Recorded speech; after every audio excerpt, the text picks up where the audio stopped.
Bismillahirrahmanirrahim. Assalamualaikum warahmatullahi wabarakatuh. Waalaikumsalam warahmatullahi wabarakatuh. Jadi bagaimana kabarnya hari ini? Alhamdulillah baik. Sebelum memulai pembelajaran, marilah kita berdoa dulu. Silakan Nurul Aliyul Azim dipimpin doanya. Nurul Aliyul Azim. Silakan.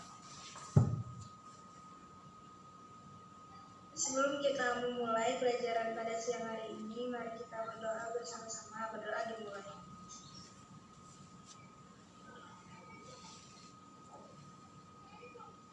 Berdoa selesai. Baik, terima kasih. Saya akan absen dulu ya, siapa-siapa saja yang sudah hadir pada siang hari ini. Aini Nabila Sari, Hadir. Amelia Putri Anandia, Hadir. Andi Fatimah Azhara, Hadir. Arna Mutmainah, tidak ada ya. Atifah, Hadir Pak. Aufisata, Hadir. Aulia Putri Nur Hasanah, Hadir. Aulia Salsabila, Hadir. Azanur Ramadhani, Dia Kairunisa, Hadir Pak. Dia Afifah, Hadir Egi Dia. Pak. Sebelum kita masuk ke materi selanjutnya, saya akan membahas dulu materi yang minggu lalu, ya, minggu sebelumnya, yaitu tentang penduduk dan warga negara. Ada yang masih ingat apa itu penduduk? Yang ingat bisa memberikan jawaban. Ya. Jadi penduduk adalah orang yang bertempat tinggal atau menetap, ya, dalam suatu negara. Seperti halnya kita kan menetap di Indonesia, ya. Kalau warga negara, ada yang masih ingat?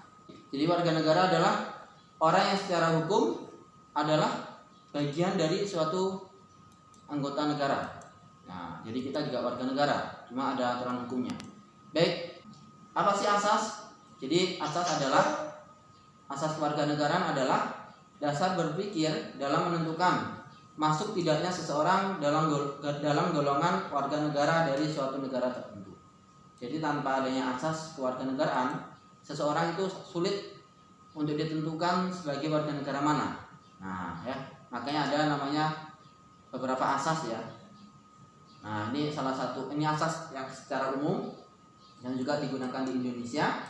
Itu ada asas ius sanguinis, asas yang berdasarkan keturunan. Jadi seseorang ditentukan berdasarkan keturunannya. Ada juga namanya asas ius soli, yaitu asas seseorang ditentukan berdasarkan tempat dia dilahirkan. Sebagai contoh, ya, seseorang yang dilahirkan di negara A, yang mana orang tuanya dari negara B yang menganut asas ius sanguinis, sedangkan dia dilahirkan di negara yang menganut asas ius soli. Nah, apabila negara tempat dia lahir tadi menganut, jadi kalau contoh dari asas ius sanguinis, si A tadi lahir di negara B yang menganut asas ius sanguinis, sedangkan ayah dan orang tuanya dari negara C yang menganut asas ius soli, maka si anak tadi mengikuti keturunannya, ya, mengikuti orang tuanya. Jadi dia adalah dari negara C, bukan negara A. Sedangkan kalau asas ius soli, asas kedaerahan, ditentukan berdasarkan tempat lahirnya. Yang mana kalau dia lahir di negara A yang menganut asas ius soli dan orang tuanya dari negara B yang menganut asas ius sanguinis, maka si anak mengikuti tempat dia dilahirkan, ya, yaitu di negara A. Jadi seperti itu.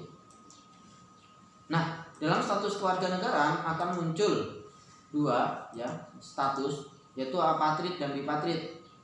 Jadi seseorang itu bisa saja tidak mempunyai kewarganegaraan. Contohnya banyak di dunia ini, ya. Bukan hanya kalau di Indonesia semuanya harus memiliki satu status saja, satu asas, ya. Kalau bipatrid itu seseorang yang mempunyai kewarganegaraan ganda, ya.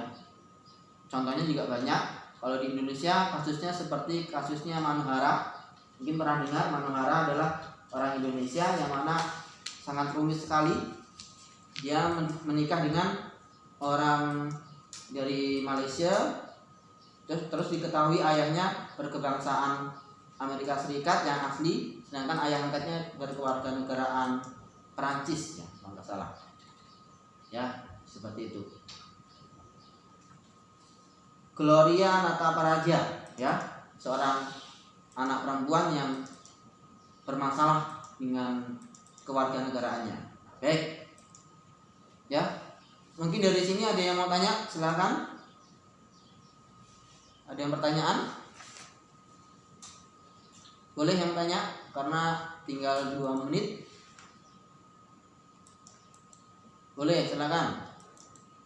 Jangan malu-malu. Jadi setelah materi ini nanti ada beberapa soal yang harus Anda kerjakan ya. Nanti bisa dikirim lewat WA group ya. Ada tugas silakan dikerjakan. Tidak banyak, hanya 2 kepala. Ya. Baik. Kalau tidak ada pertanyaan, kita ulas sedikit ya. Kita mengulang sedikit dari pembahasan saya tadi. Jadi asas kewarganegaraan di Indonesia itu ada 4 yang digunakan. Ya, apa aja tadi? Bisa disebutkan? Ya, ada ius sanguinis, ius soli, asas ganda terbatas, asas kewarganegaraan tunggal. Ini sesuai dengan Undang-Undang Nomor 12 Tahun 2006. Sedangkan secara umum global itu ada asas ius sanguinis dan ius soli. Yang mana setiap negara ada yang menggunakan dua-duanya, ada yang hanya salah satunya. Di Indonesia menggunakan dua-duanya. Terus ada lagi namanya naturalisasi, itu dibagi menjadi 2, ada biasa dan istimewa. Dan kewarganegaraan kita juga bisa hilang kalau kita salah satunya adalah memperoleh kewarganegaraan lain karena kehendak kita sendiri, kemauan kita sendiri. Dan begitu sebaliknya, orang asing juga bisa menjadi warga negara Indonesia sesuai dengan aturan yang ada. Baik, mungkin itu saja pembelajaran hari ini. Terima kasih atas waktunya. Semoga semuanya sehat walafiat. Sampai bertemu di lain waktu. Semoga pandemi ini segera berlalu. Banyak-banyak berdoa. Terima kasih. Saya akhiri. Wassalamualaikum warahmatullahi wabarakatuh.